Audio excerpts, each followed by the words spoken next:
Hello everyone, and welcome back to another video.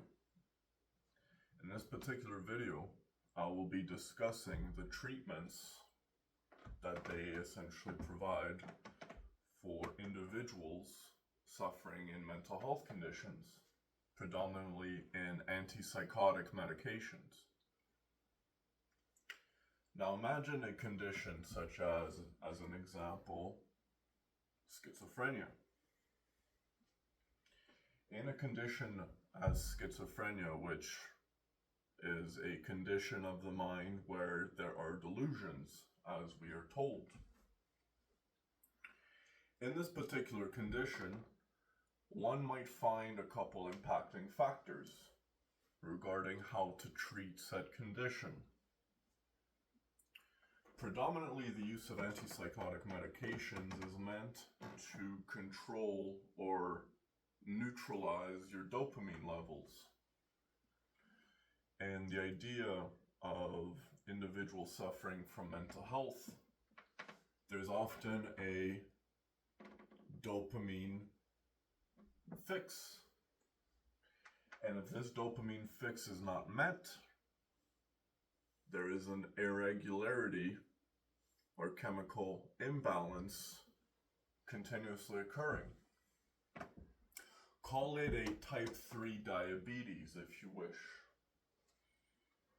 Except instead of your liver being completely resistant to insulin, the chemical imbalance in mental health essentially is your brain has become completely tolerant of dopamine, which means it's no longer essentially processing it. At the D2 receptor, there's just a massive buildup of dopamine. The D2 receptor being the dopamine recepting cell. Now, for most antipsychotic medications, one might find the direct effect to your dopamine levels. But what does that essentially look like? Dopamine has many functions in the human body. It's not just meant to regulate your mind. As an example, dopamine is the direct hormone that is correlated to a man's testosterone production. So now imagine in particular men whom have lower levels of testosterone. What do? We put them on hormone replacement therapy, HRT, which is an external source of testosterone so that their life may get better. Now, I'm not saying high testosterone is directly linked to being a cause to schizophrenia. However, in the studies that have been concluded, in men, as an example, schizophrenia typically oncomes or outbreaks typically during the time of a male's highest production of testosterone, such as in later teens and early adulthood. Now, the level of testosterone is not directly correlated to schizophrenia itself, but it is at the time of its highest production in your life as a man, you might find you have your highest potential of outbreak into said mental condition. In the dopamine aspect of things, a predominant side effect of antipsychotic medications in all antipsychotic medications is the act of controlling or neutralizing your dopamine. But what does that do to the rest of your system? As an example, in men, if I were to suppress your dopamine levels, you might see a spike in your prolactin levels, which is the lactating hormone women produce in order to create breast milk. Now, what does prolactin cause in the male body? In the male body, the production or increase in the production of the prolactin hormone results in a drastic drop in your testosterone levels. What this essentially means is, in the idea that for some men to treat their mental health, we are increasing their testosterone levels, and in some men, we're completely depleting their testosterone levels in the idea that that will benefit their mental health. What happens when a man doesn't produce enough testosterone or has a depleted testosterone level in their body? For one, you would experience fatigue all the time, irritability, muscle fatigue, mental fatigue. You might also notice an increase in your muscle weakness, your bone weakness, which lower levels of testosterone are linked to an increased rise in osteoporosis. And the shutting down of a man's production of testosterone, such as in schizophrenic individuals, about 99, let's call it 95, about 95% of the treatment options that are prescribed to schizophrenic individuals all are medications that shut down your dopamine regulating ability or your dopamine production. Which means if you're not producing dopamine as a man, you're not producing testosterone, and you are essentially going to get breasts. It's kind of like a transition. Surprise, surprise, folks. Whom might we test the idea for transgender therapy on? Well, you might find that an individual suffering from mental health, they're already seen as a non-valid life at that particular point. How would I know?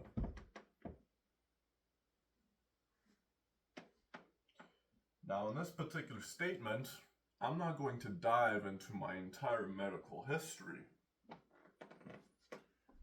but allow me to place a few other details into what testosterone shutdown happens for men. And then I'm going to get into how this essentially all plays out. Imagine chemical castration, which means you're essentially stopping that individual from letting their balls drop, essentially. You're not letting them build their testosterone. And if your gonads are not producing testosterone as a man, you don't have a sperm production, which means you're infertile. So, in the idea of treating mental health, which in the idea of treating mental health is the idea of preventing self-harm or harm to another. But what happens when it's the medication itself that is harming you in order to prevent you from harming yourself or harming another? my particular case, as an example, as an individual diagnosed with schizophrenia over 12 years ago, based on the fact that I had essentially a psychotic break, I was dealing with a lot of emotions, and out of these emotions, I had an emotional response to a major point of suffering in my life, from which I was then arrested, and the psychiatrist that initiated said treatment essentially told me, your story is delusional, even though you have all the physical evidence for the claims you are saying, you're delusional. Boom. So now, what happens in this particular time? From one fight in my life, in one particular fight, which I was arrested from, essentially, I have had to have, for the last 12 years, as a man, I've had to suffer from this exact treatment. Now, okay, I'm seen as a danger to myself or to others. Based on what? I haven't hurt myself, and I haven't hurt anybody else. And yet, the treatment dosage never ceases to increase. Which means the further depleting of everything else that occurs based around dopamine synthesis and dopamine processing.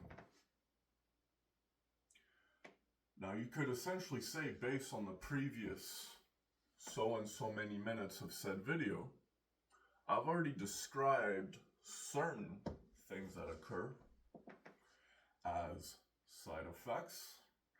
But most people say, well, side effects are a possibility, it doesn't mean it's going to happen. That's not what a side effect means. A side effect is the not if it will happen, but when it will happen. Which means the more you prolong said thing, eventually there is no other option for your body but to have these particular things occur the longer you induce an antipsychotic treatment. Now, how might this have affected my life? As a result of having one fight my entire life, I was arrested, thrown in a psych ward, given an electroconvulsive therapy, which is a modern day lobotomy utilizing electricity.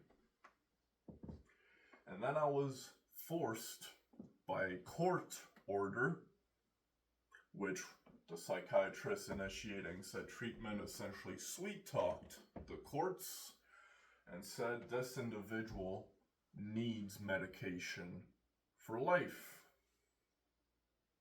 From which, for the first 5 years of the last 12, I was put on a community treatment order.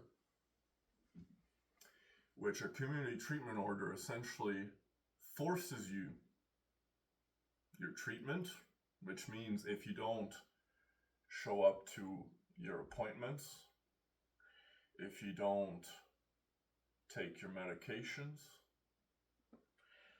and a couple other things that if you don't essentially follow what you're forced to do at this particular point,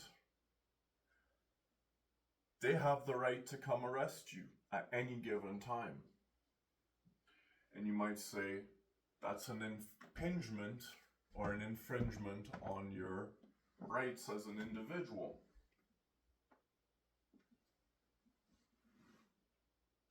In the idea that a human life has rights. Now, in the idea that a human life has rights, at which rate is the spectrum being fulfilled? I don't know. Every single guy's gone into a fight as far as I know, or multiple. Yet somehow I've been made an example. Why might that be? In the idea of this treatment, allow me to explain how this has affected certain processes of my body over the last 12 years. For one, you might find I have a bit more of a feminine voice, which as a result of lower testosterone levels, you essentially are chemically castrated at that particular point.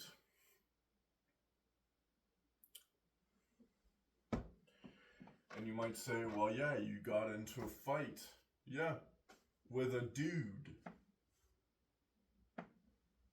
And based on a fight with a man, I had to be chemically castrated for the last 12 years? Okay. How about we do that to everybody then? Since it's clearly acceptable to do this to certain individuals. How about anybody that gets into a fight from now on, we tell them you're schizophrenic? Because that's what could be done to me. Now, let's talk how this essentially affects not just your body, such as my body, but the mind itself. Now, in the idea that lowering dopamine levels or shutting down dopamine production results in a spike in your prolactin levels and resulting in a drop or essentially complete stop of your testosterone levels. In the first 2 months of my initiating treatment, I had gained 60 pounds of fat because I was no longer producing testosterone. Not only was I not moving, because I was locked up in a room, for 2 months, unable to leave said box. Now, I don't know about you, but 60 pounds is a lot of weight to put on in 2 months, especially if it's all fat. In the idea that not only are you continuously tired from no testosterone in your body, known as being drowsy, in the idea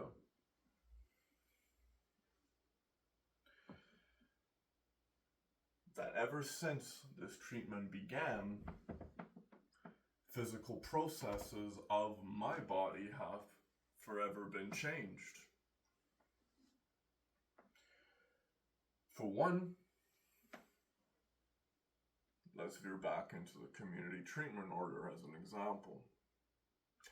Forget simply not taking your medications or showing up to your appointments being a reason you can be arrested once you have a court order forcing you, based on the psychiatrist sweet talking the courts into saying that individual needs to be continuously medicated for life.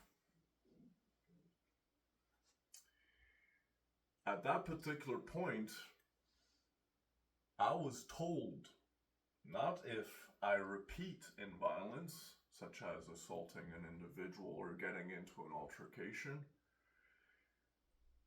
I was essentially told, if you raise your voice even to the slightest degree, that it creates a feeling a fear in my parents, they have the right to call the police on me and have me arrested. Okay. Seems like there's a lot of control going on around here. And so, in the idea of a mental health treatment being to prevent an individual from self-harming themselves or harming another.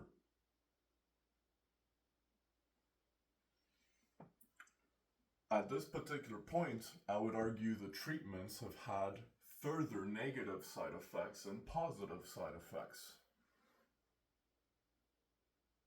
In what ways might you ask? Well, geez, I don't know. What have I been talking about for the last so and so many minutes? An antipsychotic treatment is a chemical castration.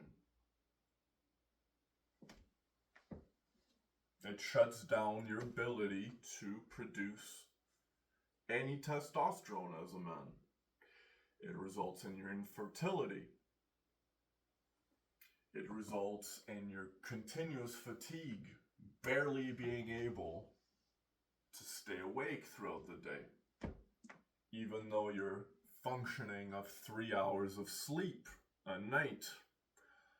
Not only are you continuously tired, you're barely able to sleep either. This arises irritability, a common side effect of antipsychotic medications.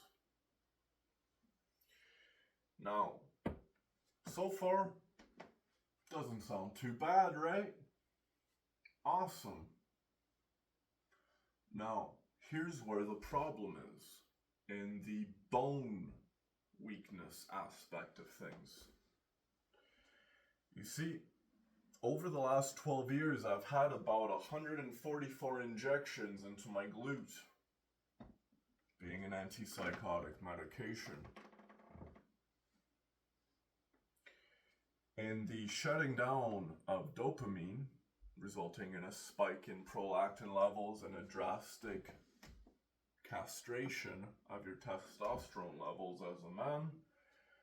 Testosterone is directly correlated to your bone density, which means if you're no longer producing testosterone, your bones develop osteoporosis and they become brittle.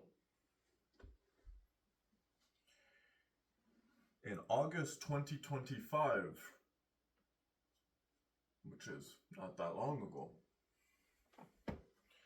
after 11 years of being on an antipsychotic medication,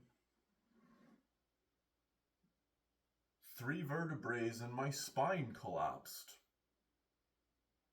into wedge-shaped fractures. I had developed osteoporosis in my spine. Now, what is a wedge-shaped fracture? Imagine your vertebrae is essentially a nice square shape. Now, in this square shape, imagine if this wall crumbles and the top wall essentially goes from being flat to being a wedge shape in a triangle. I've had 3 vertebrae collapse in my spine as a result of this particular treatment, which from lifting weight, which I'm more than strong enough to lift these particular weights, I'm at the peak of my physical health, and somehow my bones just miraculously collapse. Good thing this is meant to prevent me from harming myself or harming another, because it's literally causing my life to end. Now, some of you may know I place a lot of statements towards the transgender community. Why might that be? It's not that schizophrenics essentially hate transgenders. I'm just the initial test subject, so you may have your medicine. And from there, well, we essentially find that the more these individuals have a level of confusion, such as a psychotic illness, the more easily you can essentially create transitions. It is not acceptable to be a man, apparently. For me, anyways, it's not seen as acceptable. I'm not allowed to be a man in my life. Everybody else is. Why is that? In this statement, I'm not seeking to place hate towards transgenders. I'm simply trying to create your understanding of why I might have my view, that which I do. You see, I was brought up around rather transphobic parents, which means they're not individuals that believe in a system pushing treatments resulting in your transition. And yet they rather support my treatment resulting in my chemical castration. You might say, well, geez, that might cause some anger. Oh yeah, it does. Oh yeah, it does. My sister has more appreciation towards an individual not even related to her. And she will choose these individuals over me because I have a mental condition and cannot be affirmed in my delusions. But those that can be affirmed in their delusions, well, they're more valid life forms than I am. And so you might ask yourself, geez, at that particular point, if I were you, I'd consider medically assisted suicide. Because your life is not going to get any better at this point.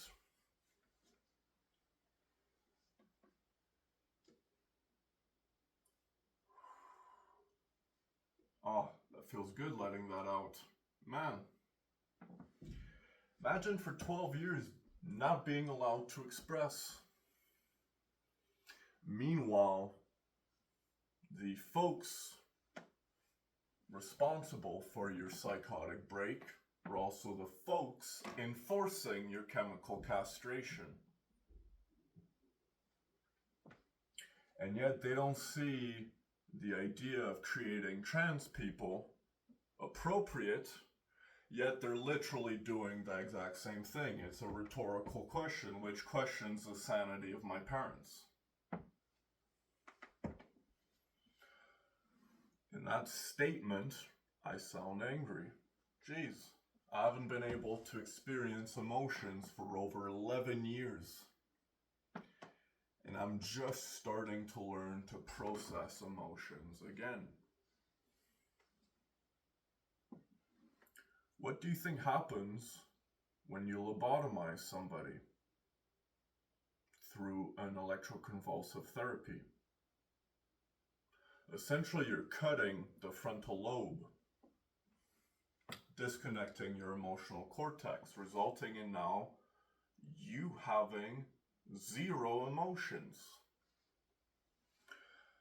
Which then, now that you have zero emotions, you are easily moldable.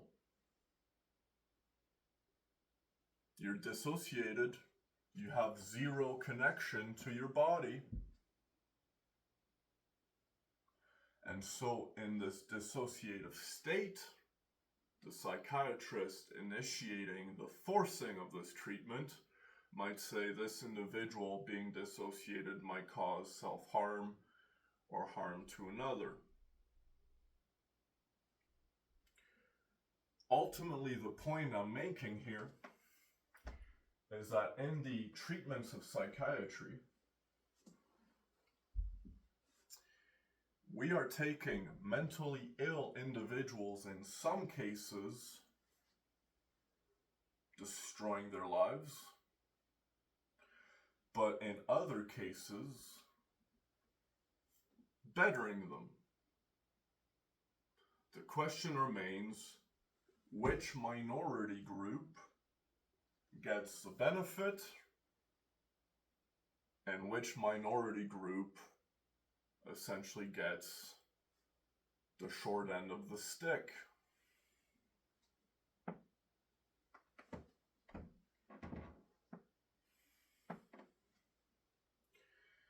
Now, this is all to prevent me from harming myself or harming another. Thank you. I couldn't have done it for the last 12 years without this treatment. Whew. Thank you.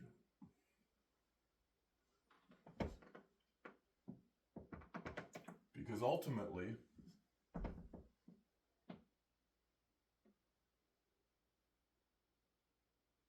the treatment is a failure. If it worked, you wouldn't happen to have to continuously increase it over 12 years. If the medications actually worked, you wouldn't need to continuously increase the dosage. Which begs the question regarding psychiatry. If your treatments themselves don't work, and the idea behind your treatment, which you're telling essentially to individuals like me, that the mind is not real, it doesn't exist. So you're telling me I'm being forced, being treated, resulting in my chemical castration, based on something that you don't even see as real? So you're forcing me to be treated on something not real. Where's the delusion in that? Or is it you, as a psychiatrist, pursuing your perversion? If the mind is not real,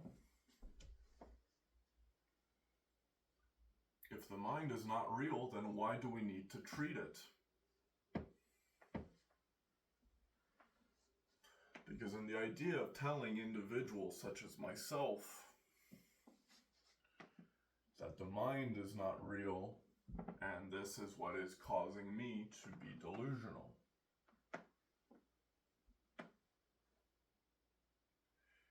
If this is not even a real problem, then why are we forcing very real, life-threatening treatments? Because I've only barely breached the surface as to how this medication treatment has actually affected my life over the last 12 years. But I'm not going to dive into my full medical story with you. I'm simply sharing information based not on what is written in your textbooks, but based on actually living it.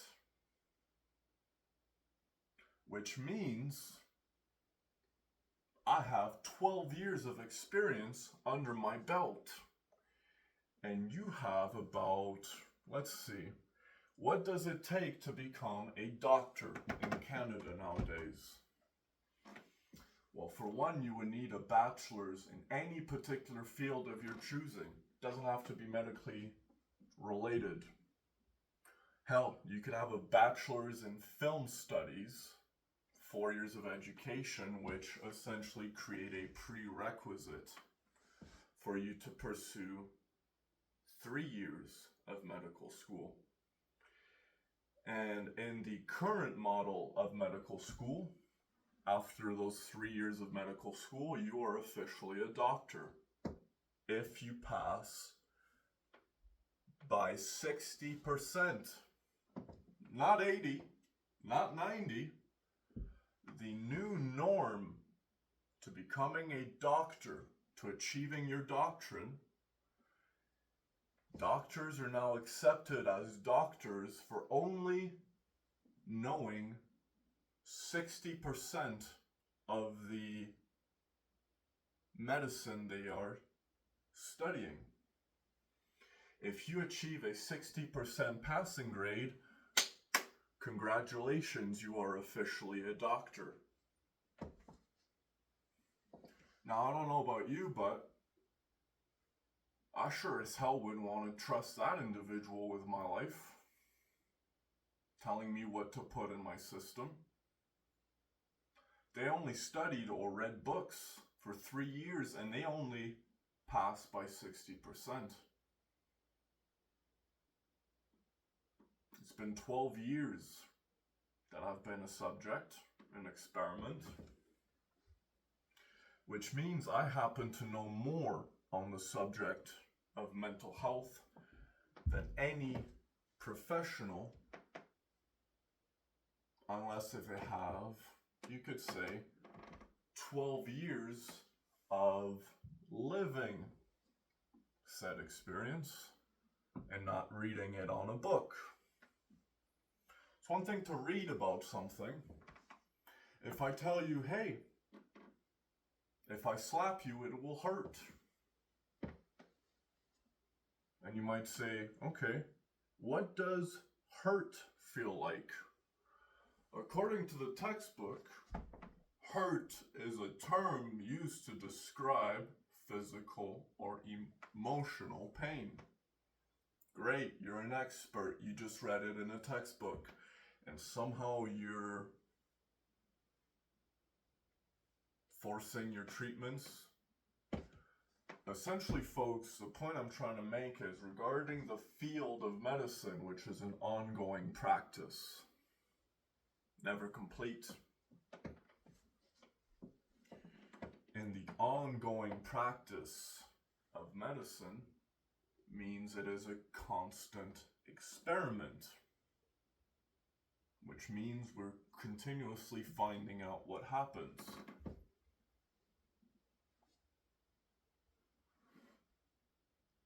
How would you like to be a test subject?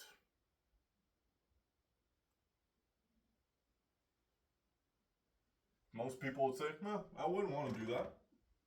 Doesn't sound appealing to me. You're right. It doesn't sound appealing to the majority of the population to be seen as an experiment by a practicing doctor or psychiatrist. And yet it's not that these individuals are lining up saying, please take me as your experiment. We have facilities in hospitals now, for a long time now, that if you walk into a hospital or are brought to a hospital and these medical doctors and nurses essentially say, based on reading my textbook, that individual doesn't seem normal. So we're going to castrate it.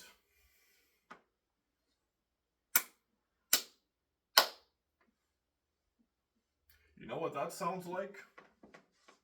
A big old lawsuit. And you might say, well, there's no evidence. Oh, what is your medical history as an experiment? Every particular appointment you might have is recorded.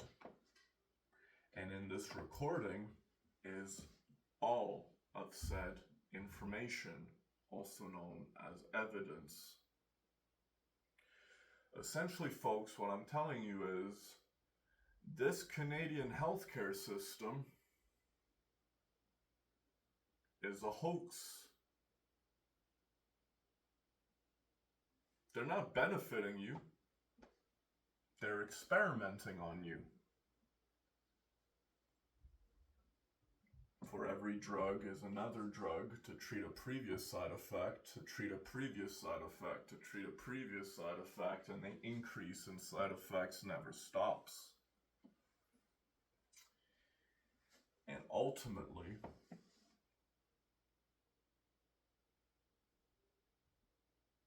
some are examples, and some get to live their lives.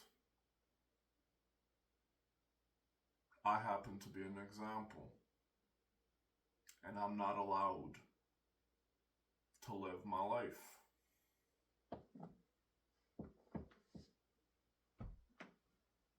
Because if I was, the previous 12 years would have never happened. So to the initiating doctors and system of the Canadian healthcare government and healthcare system, congratulations. You're about to witness a huge rise in lawsuits against your system. Thank you.